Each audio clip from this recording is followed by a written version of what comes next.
Hello, everybody, back in Stony Plain, Spruce Grove area. I want to do this live. It's on Greg Shannon's viral post across Canada. A young gentleman here, and my friend Joey Levine shared his viral post. And what is it about? It's about if you can rent it, you should be able to buy it at the same rate. He says if you can prove that you can pay rent at a rental rate agreement for a year, you should get a mortgage without any money down, and that should be your equity going forward. There is a major economic problem with that. One, in Canada, we have what's called public debt. I have to do a major live about it in real economics, a public debt. What is public debt? Debt of the taxpayer. Debt of 35% of the population who works. That's their debt, no matter what. That's their debt at the end of the day. Public debt is all household debt that can be made bankrupt and can be placed only on one location, the public debt, aka taxpayers' debt. Household debt, that's all mortgages, home lines, credit cards, you name it, cars, we can go on boats, RVs. There's corporate debt, which is just like household debt, meaning that goes on the taxpayer too. Okay? Then there's government debt. That goes on the taxpayer too. Those three items in this constitutional monarchy we call Canada is all on the backs of taxpayers. Absolutely, without a doubt. All those alive today and those who are going to be born tomorrow. Why we can't just allow people without equity stake, to come forward is because it led to 2008 and 9. A lender borrows you a mass amount of money without you putting any stake in the equity, means that if you forfeit, the entirety of it doesn't go to the bank. It goes on the taxpayer, because the bank will go bankrupt too. Do you understand, folks? Yes, we're in hard times in Canada. Yes, this is a line for those under the age of 30, generally 33 years old, Under the age of 33, this is a line in the sand. All those under 33 are not welcomed into the economy of today. You will own nothing and be happy. This isn't just a liberal thing. It was a conservative thing, and it's absolutely an NDP thing. Greg, I want you to understand this because it's very, very important. In 2008 and 9, relaxed lending conditions, nowhere near what you're talking about, led to a major crash. In fact, Prime Minister Stephen Harper, again, because we're a constitutional monarchy, the banks are chartered through the Crown, all of them in Canada, except for the Alberta Treasury Branch. But besides that lone wolf province and that lone wolf financial institution, every other financial institution is attached to the Bank of Canada. And when they go down, taxpayers go down. They have to eat it. The banks don't eat it. Stephen Harper, 2008-9, he borrowed more than every prime minister before him, all of them together. Folks, together. You can watch this line of the debt to all of you, the people. It's why, I'm sorry, Greg and Joey, I want you to understand too. It's why Greg and everybody else under the age of 33 is unable to afford a home today. Because the rate of government borrowing over the last 70 years completely doubles with every incoming prime minister, nearly. Doesn't matter liberal, conservative. Folks, when I talk about liberals and conservatives federally, and you think, well, he never talks about NDP, he must be a dipper. No, I talk about the crown in Canada. We are a constitutional monarchy. Only the Liberals and Conservatives have held that crown. And folks, the unaffordability in housing is created by the debts incurred to the taxpayer, i.e., absolutely devaluing each and every generation born year after year after year, month after month. Every child born in Canada owes tremendously more than the child born a year prior to them. It continues on in a radical cycle. Why? The housing mortgage debt, the corporate debt, the government debt. That's federal, provincial, doesn't matter. Municipalities, where do they get their debts and deficit and budgets? From the provincial crown. There's only two sources of government debt ultimately, provincial and federal, a shared crown, so to speak. All household debt, ultimately, when left unpaid, defaulted, goes on all taxpayers. Rent doesn't go on all taxpayers, only a portion. The rental company has to eat it. The United States, mortgages created in the United States are lifetime. Guess where the inflation goes? To the lender. Bad lender, bankrupt lender. And yes, they end up in a debt series too, but that doesn't necessarily go on the taxpayer every time. It's different than constitutional monarchies. I need to do tremendously more lives. I have a very, very big one I promised to do about USA and its $14 trillion debt everybody's worried about. I have to showcase how Canada is twice as bad, as are all constitutional monarchies. No debt is really good. Uncontrollable debt, uncontrollable inflationary measures, none of that is good. There's more other factors like primary sector weighted against service sector in GDP. You can't borrow your way to prosperity. You can't. You can't. And we can't have a service sector ballooned dramatically larger than the primary feed. Folks, primary sector generates wealth for the country. The taxes collected from the primary sector through workforce, the number one source, employees, or even the companies themselves, come in a tremendously higher percentage to feed the service sector than the service sector can ever put back into itself. In fact, it's 1/10 that the service sector puts back into our economy. It's a drain. My sweet cat, she's usually really mean, but she's very lonely now and she misses me. That's my video, folks.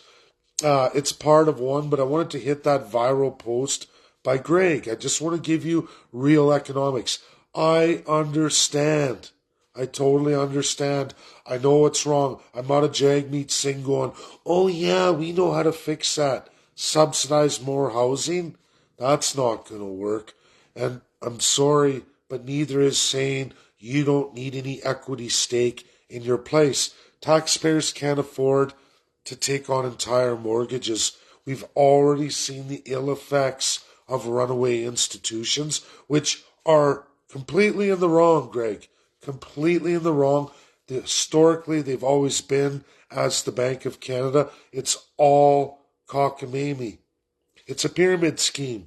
But we can't make the pyramid even flatter or steeper and think it's going to go away. It's not going to go away because at the end of the day, it's borrowing against what happened to your generation and what will happen to the next one. You think you got it bad now? If we went to what you're stating, the bankruptcies and solvencies that would come from that, the financial collapse, would be astronomical.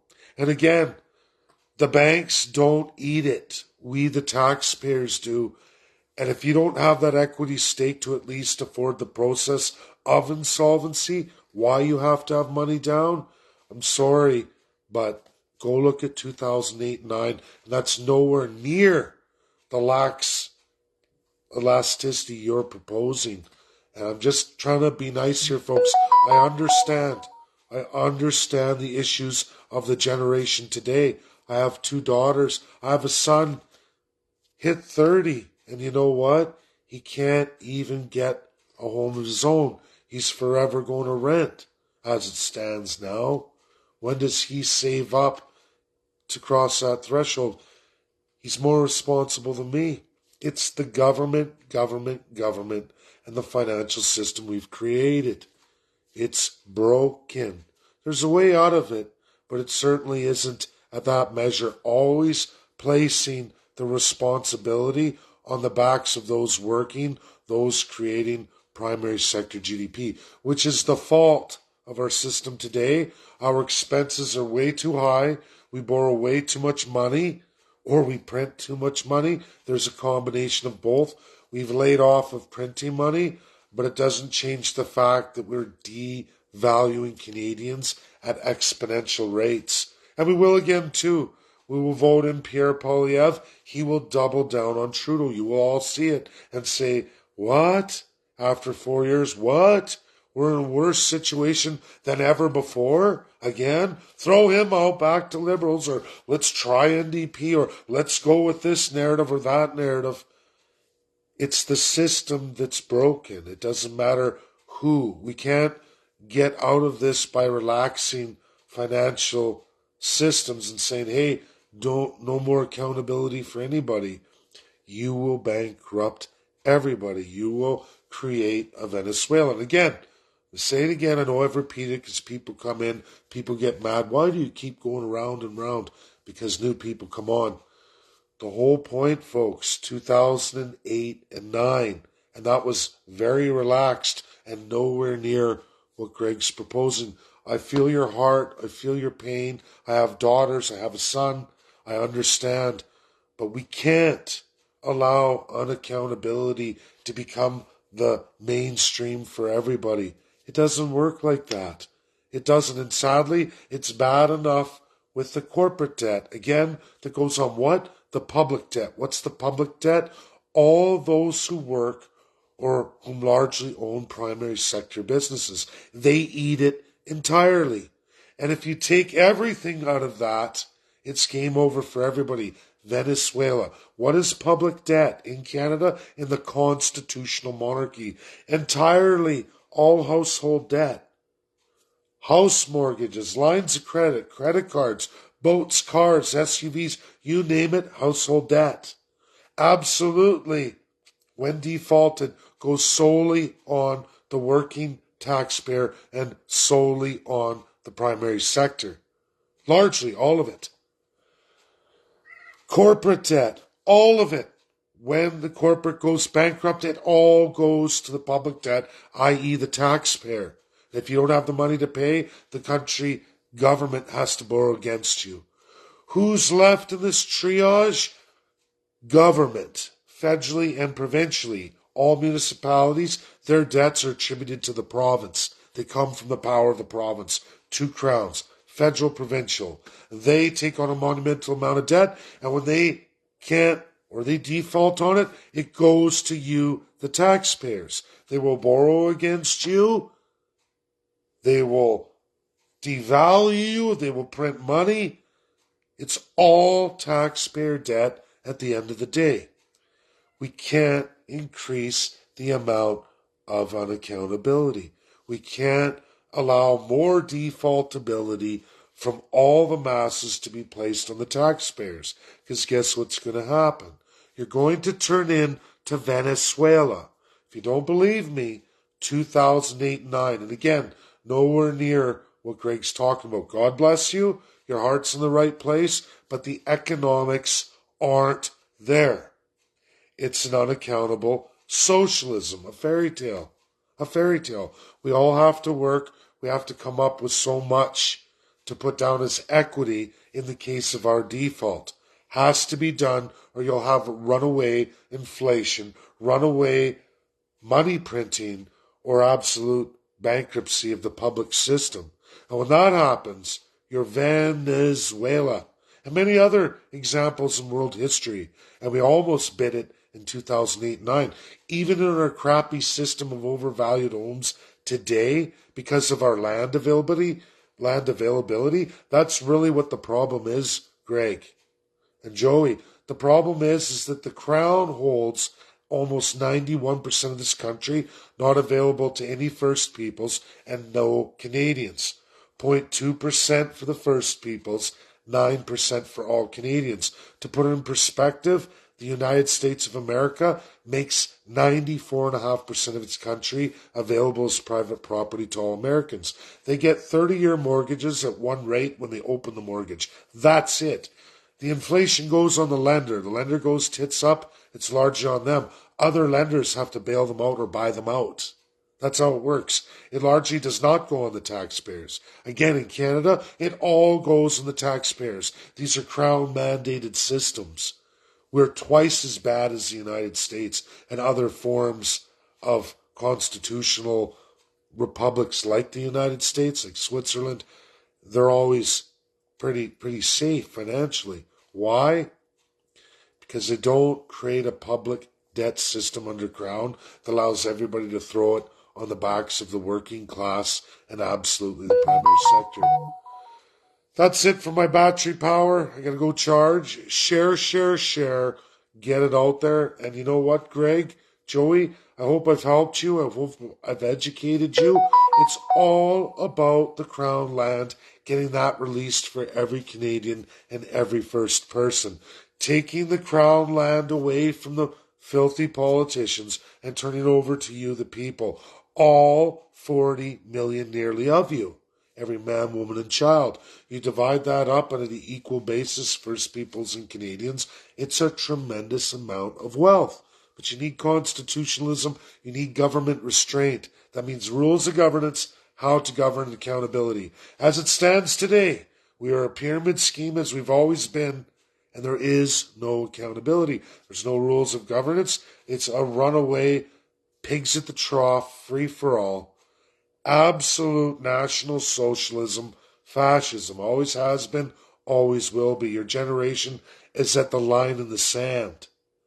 My little girls, Greg, are not going to have anything in Canada. I have to decide if I can't fix the country, I'm going to have to move to the United States where at least land availability, pricing, home values are not astronomical, out of the realm of anybody can get into it. In Canada now, you can't get into it. If you don't got a pile of money saved in the bank or equity from other properties or a massive savings because you're older than 33, you're finished. That's my video, folks. Credible, real, verifiable. Share. Get it out there. Bye now.